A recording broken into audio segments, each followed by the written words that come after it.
Welcome back to Aeromotive. Today we're going to talk about control and mobility technology. Control and mobility technology can be broken down into three topics: avoidance, predictability, and awareness. And today we're going to choose a sensor that does all three, and that's your proximity sensor. They fall into a few categories. There's inductive, capacitive, photoelectric, and ultrasonic. Proximity sensors detect the presence or absence of objects using electromagnetic fields, light, and/or sound.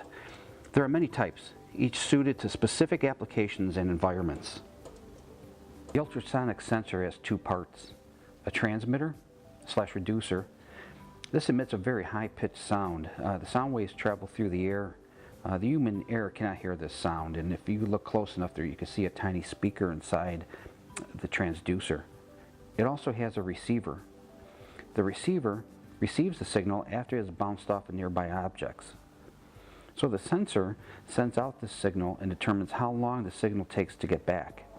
If the object is very close to the sensor, the signal comes back quickly. If the object is far away from the sensor, the signal takes longer, and if it's too far away, it doesn't come back at all. So it takes this signal and it converts it into an electrical energy. And that electrical energy then sends itself to processors and microcontrollers. And then through an algorithm, determines the distance. So today's proximity sensor is the ultrasonic sensor. It uses sound waves to determine distance, in some cases, size and direction. That's called echolocation. You might be familiar with it. Some doctors, prenatal doctors, use it to determine the well-being of a baby. Bats and dolphins use it to determine target. So let's take a closer look at where you might find it on an automobile. The use and location of these sensors varies from front, side, to rear vehicle. Some of the components are systems that use this type of technology: right-hand blind spot monitoring, cross-traffic monitoring, brake assist, forward collision avoidance, and of course, adaptive cruise control.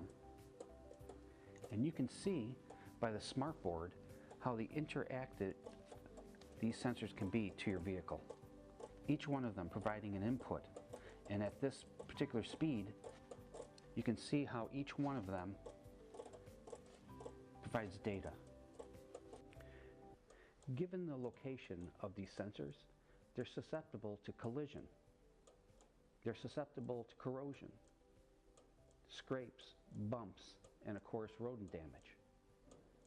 The signal pathways from these sensors travel through the harness assembly, and since we're dealing with radio waves, there is a chance of interference. So what they like to do is shield the cable. What do you do when you have a damaged cable?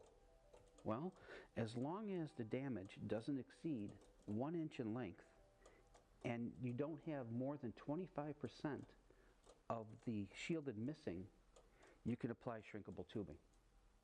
If you exceed this limitation, Aeromotive can manufacture a complete shielded cable assembly with connectors on either end or just the assembly itself. So there are some alternatives for you, some repair options, but again, you need to know your limitations. I hope this helped, and thanks for tuning into Aeromotive. Have a safe day.